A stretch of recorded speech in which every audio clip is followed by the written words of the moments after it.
Buongiorno a tutti e bentornati ad un nuovo video. Questo è il terzo video della serie in preparazione al NaNoWriMo. Spero che gli altri due vi siano stati utili per iniziare a prepararvi durante questo Preptober. In caso non lo sapeste, il Preptober è il nome che le persone che partecipano al NaNoWriMo danno al mese di ottobre, perché è il mese pensato per prepararsi appunto prep al NaNoWriMo. Nei due video precedenti abbiamo parlato della parte più tecnica del NaNoWriMo, che cos'è, quando avviene, come funziona il sito e così via, mentre nel secondo abbiamo parlato di come organizzare il proprio tempo per scrivere durante il mese di novembre. Linkerò i due video qua sotto e qua sopra da qualche parte, così potete andare a vederli se ve li siete persi. Argomento del video di oggi sarà quali sono le cose che a mio parere chiunque partecipi al NaNoWriMo debba conoscere della sua storia prima di iniziare a scrivere. Abbiamo parlato in passato della differenza tra penser, planser e planner. Penser è qualcuno che scrive secondo the seats of their pants in inglese, cioè senza pianificare nulla, semplicemente si siede, scrive quello che gli viene e scrive così l'intera storia. I planner sono persone che invece pianificano tutto o gran parte, dipende un po' ovviamente dalla persona, della storia prima di iniziare a scrivere e poi seguono qualsiasi cosa abbiano pianificato per appunto proseguire con la scrittura vera e propria della storia. I planser sono ovviamente persone che fanno un po' e un po', come me, cioè persone che pianificano certe cose fino a un certo punto e altre cose invece seguono un po', diciamo, quello che gli viene scrivendo senza seguire un piano. Non importa in quale categoria vi identifichiate, è possibile che non cadiate in nessuna delle tre categorie, dipende un po' da voi. In linea generale questi sembrano essere riconosciuti dalla comunità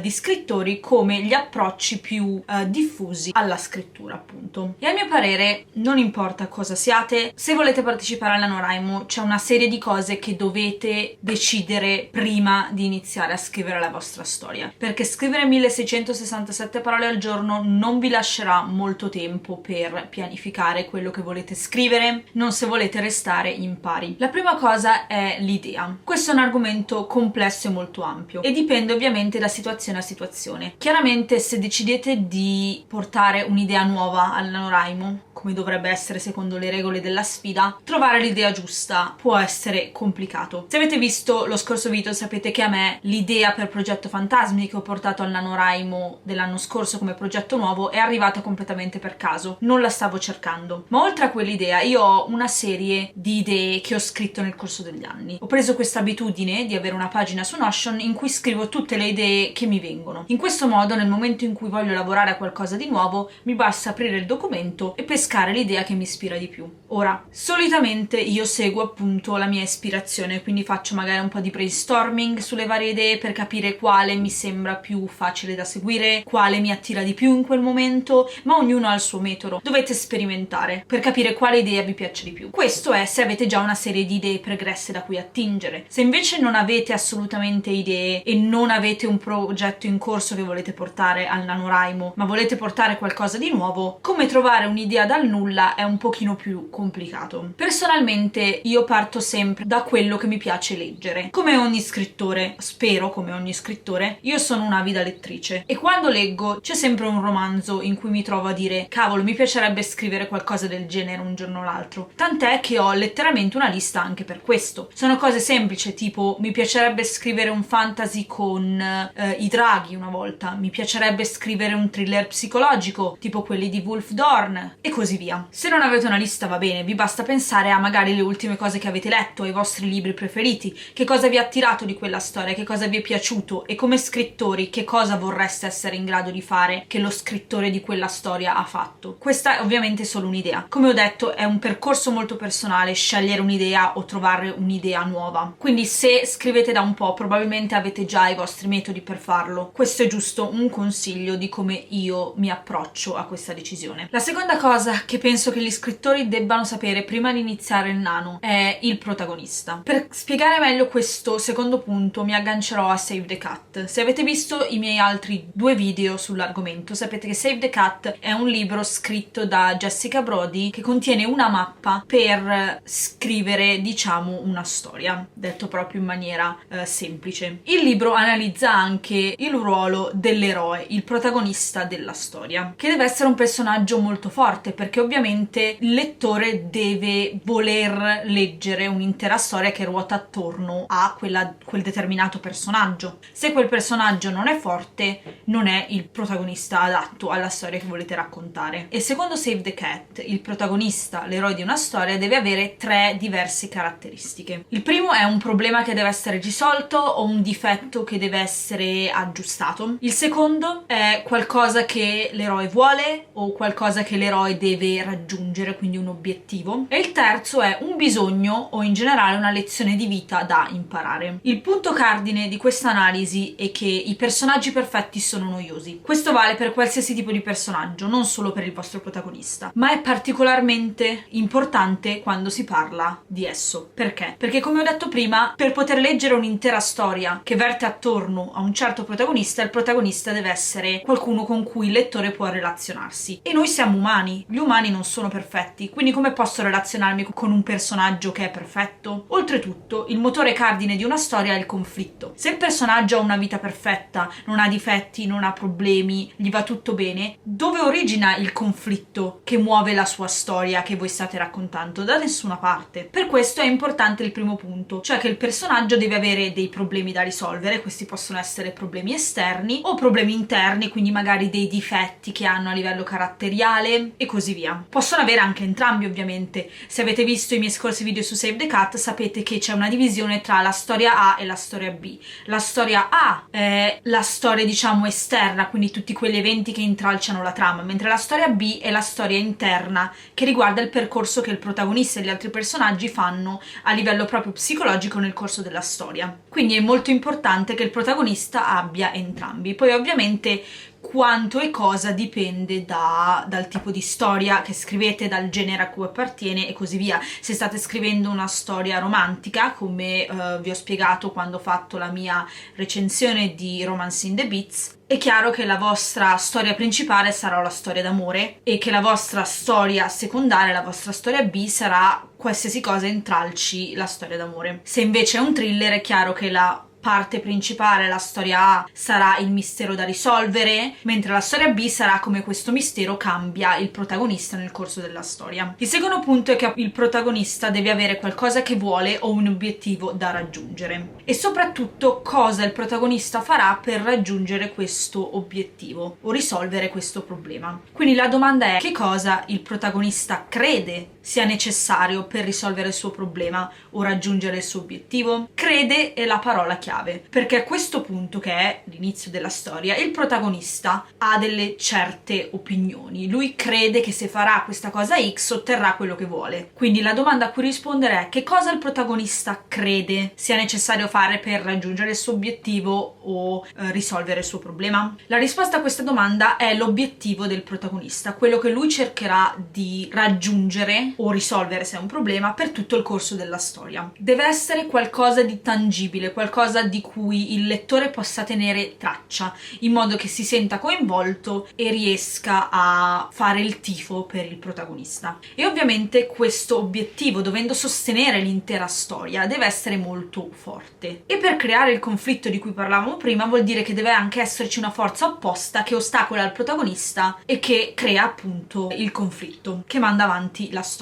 Anche questo sarebbe un elemento molto importante da sapere prima di iniziare a scrivere. Se sapete che cosa vuole il vostro protagonista, che cosa il protagonista crede sia necessario fare per ottenerlo e che cosa lo ostacolerà, avete già una buona struttura per la vostra storia, perché di nuovo questa è la base del vostro conflitto. 2 note importanti sull'obiettivo. Primo, l'obiettivo tende a cambiare nel corso della storia. Secondo, non tutti i personaggi ottengono quello che vogliono. Come ho detto all'inizio, il protagonista agisce secondo quello che crede sia la soluzione giusta per risolvere il suo problema o secondo quello che lui crede sia necessario fare per raggiungere il suo obiettivo. Importante questa parola crede, perché all'inizio della storia il protagonista è una persona completamente diversa rispetto a quello che sarà alla fine della storia. Ovviamente ha intrapreso comunque un viaggio, se fosse sempre la stessa persona ci sarebbero diversi problemi. Quindi quello che lui fa all'inizio è solo quello che lui crede sia la cosa giusta da fare, ma non è detto che sia veramente quello che funziona per ottenere quello che vuole, e soprattutto non è detto che quello che vuole sia quello di cui ha bisogno. Per questo, ora che la storia finisce, il protagonista potrebbe essersi reso conto che l'obiettivo che stava cercando di raggiungere non è veramente quello che vuole. Non succede sempre, però può succedere. E con il secondo punto, che non tutti i personaggi ottengono quello che vogliono, sia perché appunto non è detto che sia quello che vogliono e sia perché sarebbe inverosimile. E questo è perché quello che il protagonista vuole, come stavo dicendo prima, è solo metà della storia. L'altra parte è il terzo punto di cui parlavamo prima, cioè quello di cui il protagonista ha bisogno. C'è una differenza tra quello che il protagonista vuole e quello di cui il protagonista ha bisogno. E quello di cui il protagonista ha bisogno è quello che aggiusterà veramente la sua vita, non quello che lui pensava nel punto 2. Questo perché spesso l'eroe della storia si sbaglia su quello che lo renderà davvero felice. Pensa di saperlo, ma ora della fine della storia si rende conto che non è così. Questo perché, come tutti gli esseri umani, se scritto bene, anche il protagonista cerca delle soluzioni veloci ai suoi problemi. Non cerca di capire qual è il problema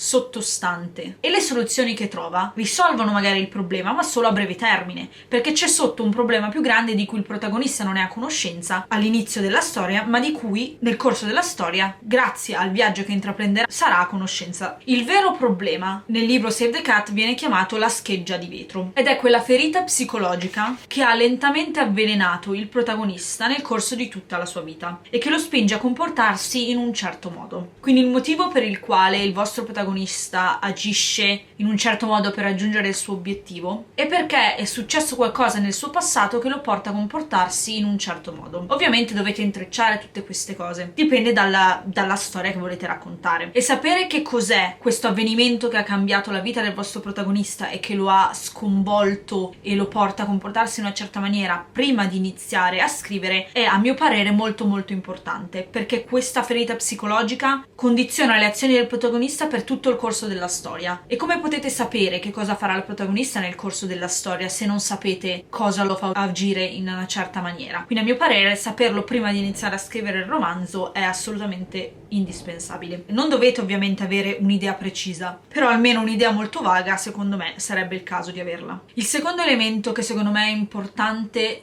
conoscere prima di iniziare il NaNoWriMo è l'antagonista. L'antagonista è collegato all'eroe, al protagonista, ovviamente. Quando sapete tutto quello di cui vi ho parlato prima relativo al protagonista, vi è anche più facile caratterizzare il vostro antagonista. Perché? Perché quando sapete qual è il problema che l'eroe deve affrontare, potete decidere quali ostacoli gli impediranno di farlo, e di conseguenza, essendo il ruolo dell'antagonista quello di ostacolare il protagonista, potete anche sapere di più su di lui o lei. E una volta che avete realizzato che cosa avete bisogno che il protagonista faccia per ostacolare l'eroe, potete anche risalire a perché l'antagonista agisce in quel modo, così avete un ben caratterizzato antagonista, che non è cosa da poco. Essendo questi due personaggi connessi, quindi è molto importante utilizzare quello che sapete sul protagonista per creare il perfetto antagonista, e sapere tutte queste cose su sia protagonista che antagonista è molto importante perché vi aiuta a decidere appunto quali avvenimenti debbano accadere nella trama. Se sapete che avete bisogno che il protagonista faccia questo, questo e quest'altro e l'antagonista questo, questo e quest'altro per ostacolarlo, avete già diversi elementi della vostra trama, perché di nuovo il conflitto è la parte più importante. Il terzo punto necessario da sapere prima di iniziare, anche se non tanto bene quanto gli altri due, è l'ambientazione. Questo perché una diversa ambientazione richiede una diversa preparazione. Per esempio, se la vostra storia è ambientata nel mondo reale, ai giorni nostri, le vostre ricerche si concentreranno probabilmente sulla città in cui decidete di ambientare il posto, sul paese. Quando ho iniziato a scrivere Progetto Fantasmi, la mia prima decisione è stata: voglio ambientarla nel Regno Unito o voglio ambientarla in Italia? Alla fine ho deciso per la Scozia, ma è stata una delle prime cose che ho affrontato. Ma se la vostra storia è ambientata in un mondo parallelo, in un mondo fantastico, diverso da quello in cui viviamo, ovviamente la vostra preparazione sarà diversa. Ancora di più se magari questo mondo magico in cui ambientate la vostra storia è di stampo, ad esempio, medievale, o è ambientato in un futuro, o è completamente sconnesso dal mondo reale, quindi dovete inventarvi tutto di nuovo.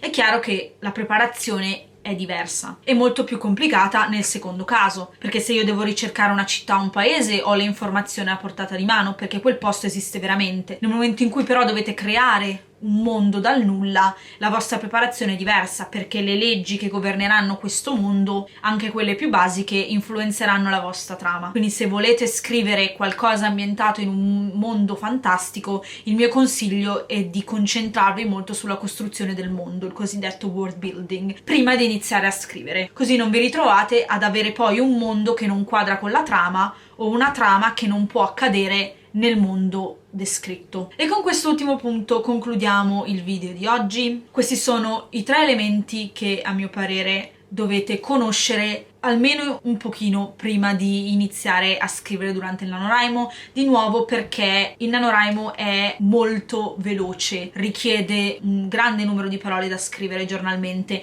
e non vi dà il tempo di pianificare e scrivere insieme. In questi punti non ho incluso la trama, perché non tutti la conoscono prima di iniziare a scrivere e perché poi non rimane quasi mai completamente identica, anche se la sapete prima di scrivere, quando l'avete effettivamente scritta. Ho deciso quindi di concentrarmi su questi 3 elementi, protagonista, antagonista ed ambientazione, perché sono lo scheletro portante di una storia, insieme al conflitto, che come avrete realizzato è uno dei miei argomenti preferiti. Vi ringrazio per essere stati qui e spero che questo video e gli altri 2 nella serie vi siano stati utili. Come sempre fatemi sapere nei commenti cosa ne pensate, se avete domande, pareri e così via. Vi auguro una buona scrittura e noi ci vediamo nel prossimo video.